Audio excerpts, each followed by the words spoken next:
l'ambassade d'Algérie à Paris avec un seul et même message: il faut libérer Khaled Drareni. Il incarne cette jeunesse qui s'est levée dans ce pays, qui incarne aujourd'hui cette volonté d'unité nationale. Un procès précipité pour un homme qui n'a absolument rien fait de grave et de condamnable. Khaled Drareni, condamné en première instance à 3 ans de prison ferme pour officiellement incitation à attroupement non armé et atteinte à l'unité nationale. Je salue le courage de ces journalistes algériens qui ont face à eux un régime qui n'a pas bougé depuis pratiquement plus de 50 ans. Et c'est comme à Cuba en fait, vous luttez contre un mur et vous ne savez pas à quel moment le rayon de soleil viendra vous libérer. Khaled Drareni dans sa prison algérienne depuis le 27 mars dernier. C'est fou quand on y pense. Il se retrouve en prison, d'ailleurs ça se passe assez mal, son incarcération. Tout ça pour simplement avoir couvert les manifestations de Irak, sur le papier c'est fou. Le Irak, ce mouvement de protestation populaire contre le pouvoir algérien. Je trouve que c'est l'exemple parfait qui nous prouve combien la liberté de la presse et la presse est essentielle à une démocratie, combien en tout cas elle fait suffisamment peur aux dictatures pour qu'on se retrouve avec une peine d'une lourdeur extrême, inimaginable. Khaled Drareni, journaliste algérien mais aussi correspondant à Alger de l'ONG internationale Reporters sans frontières. Le pouvoir algérien a voulu faire un exemple pour intimider tous les journalistes en Algérie et il a fait un symbole de défense de la liberté de la presse, un symbole de résistance à la censure. Khaled Drareni, de nouveau devant ses juges, demain pour son procès en appel.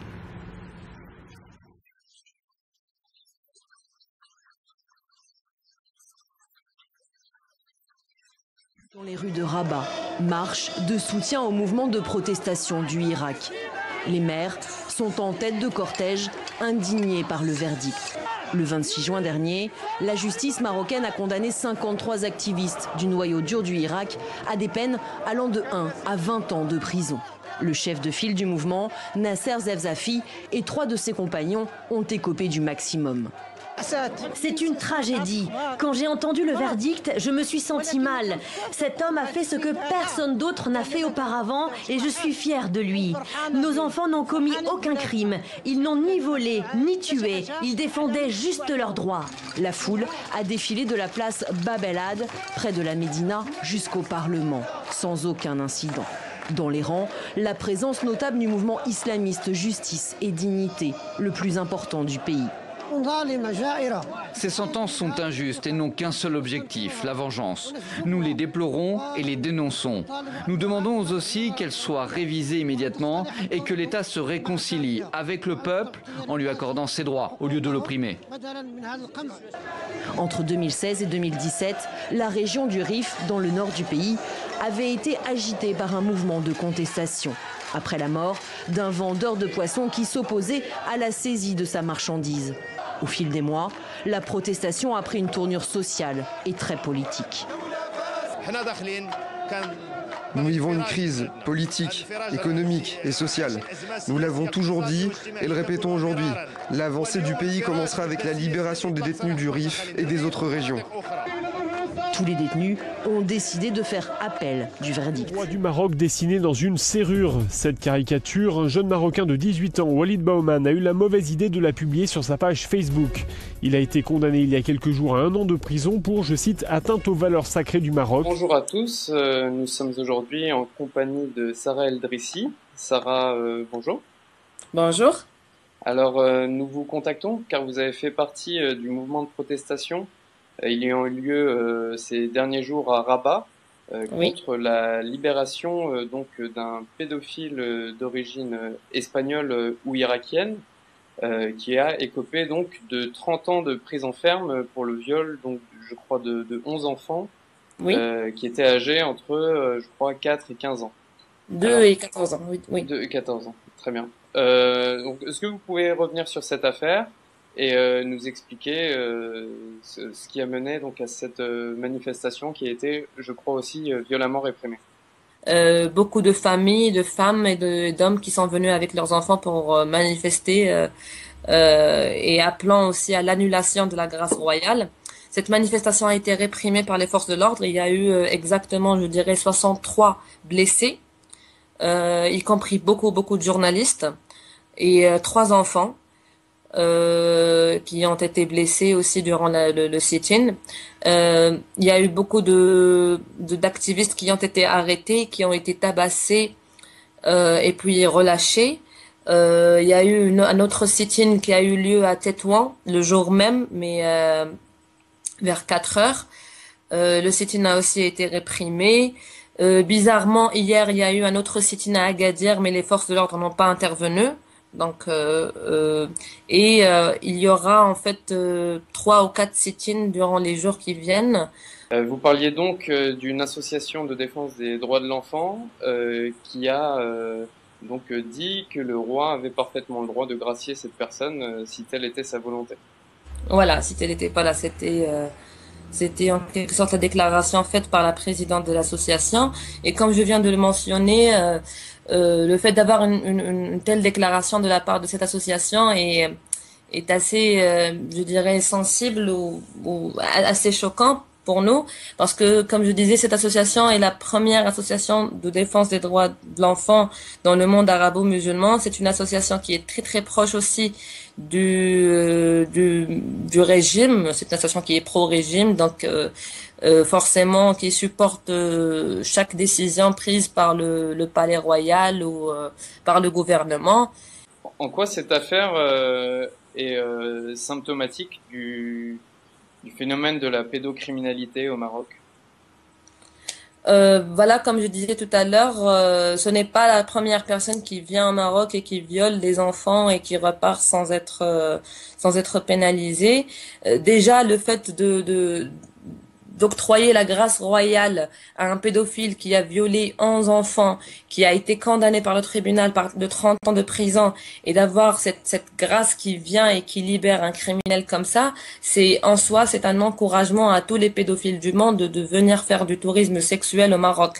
Déjà que, voilà, ce n'est pas la première grâce royale, en fait, octroyée à un pédophile. Déjà en 2005 et en 2006, je crois, ou en 2006, il y a eu une affaire de pédophilie où était impliqué, je crois, un ministre français qui a été relâché.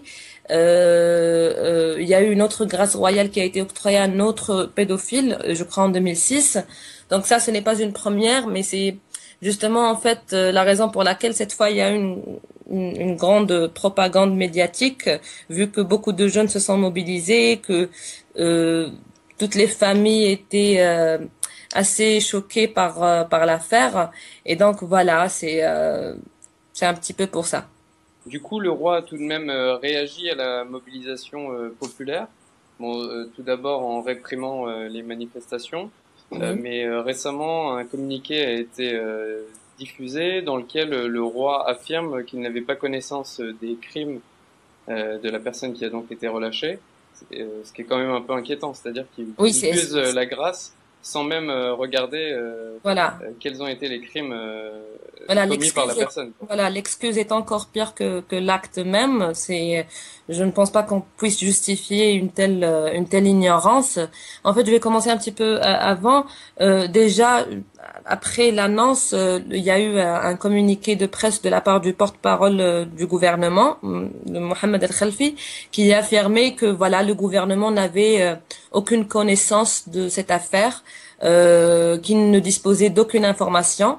Une telle réaction, une telle déclaration venant du porte-parole du gouvernement est assez fulgurante quand même. Après, on a eu une déclaration du ministre de la Justice qui disait qui disait pratiquement que voilà, si le roi a dû prendre une telle décision, c'est que voilà, ça devait être dans les intérêts de la nation, ça devait être dans les intérêts pour l'intérêt diplomatique du Maroc. Effectivement, ils l'ont justifié comme étant un signe d'amitié entre les deux pays. Voilà, un signe d'amitié, comme quoi accorder la grâce royale à un pédophile serait une simple faveur accordée de Rabat au service espagnol. Voilà. Après, là, on a le communiqué du cabinet royal qui vient contrer plus ou moins la déclaration qu'avait fait le ministre de la Justice.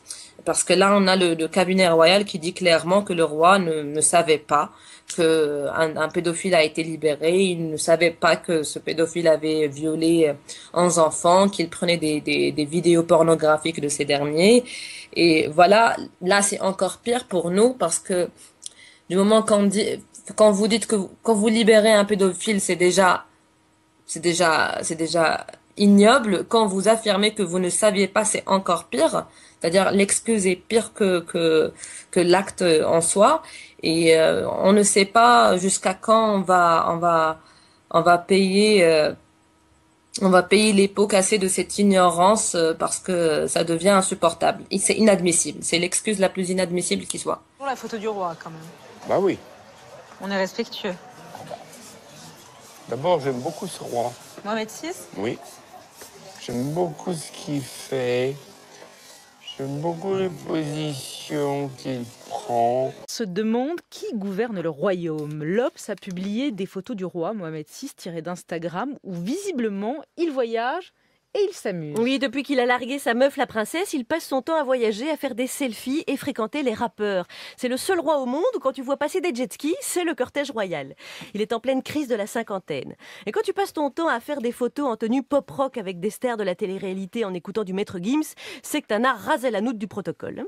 Alors son père Hassan II s'entourait d'académiciens, d'écrivains et d'artistes. Bon ben Mohamed VI, son kiff, c'est les anges de la télé-réalité et les boxeurs full contact, chacun son truc. Si ça se trouve, son rêve c'est de participer à Secret Story. Je suis le roi du Maroc, ça fait un super secret. Faut voir les photos sur Instagram. Il pose en Marcel Fluo, il a pris 30 kilos, il porte des chemises léopard, il fait rayonner le Maroc à l'étranger, mais au bout du compte, la seule chose qu'on voit briller, c'est sa montre à 1 200 000 $. Voilà le tableau. Mohamed VI était destiné à devenir un prince William. Il finit comme Elton John. C'est hyper pratique, Instagram. Tu peux suivre ton monarque partout dans le monde pendant que toi, tu crèves de faim dans ton souk. Les Marocains vont bientôt devoir s'inscrire sur Snapchat pour connaître les prochaines réformes dans le pays. C'est vrai, après tout, pourquoi être roi quand on peut être influenceur? Aujourd'hui, les rois ne comptent plus leur sujet, ils comptent leurs followers. Et le pire dans tout ça, c'est qu'on ne peut même pas savoir ce qu'en pense Stéphane Bern. Il est complètement débordé avec son loto du patrimoine. Et pour couronner le tout, si j'ose dire, la princesse Lala Salma s'est volatilisée. La rumeur court qu'elle aurait été vue avec Valérie Trierweiler chez un éditeur. Alors, personne ne sait où elle est. L'audiovisuel public là-bas, c'est vraiment la honte de la monarchie. En France, si Brigitte disparaît, y a toute la rédac de Paris Match qui finit en réanimation dans l'heure qui suit. Puis de toute façon, Brigitte, quand elle fait la gueule, on sait où elle est. Elle part bouder au Touquet. Voilà, il paraît que dans la nouvelle communication du palais, l'image s'est substituée au verbe. En complément, on aimerait savoir ce qu'en pensent ces sujets. En gros, le roi est nu, mais debout sur le bar de la discothèque. Vous avez l'image, là, c'est bon? Oui. De toute façon, personne autour de cette table comptait aller au Maroc bientôt. Non, Marie-Pierre, Léa? Non, parce que vous vous sentez un peu tendu. Non, ça va? Ok. Ça va. Merci. Ça va.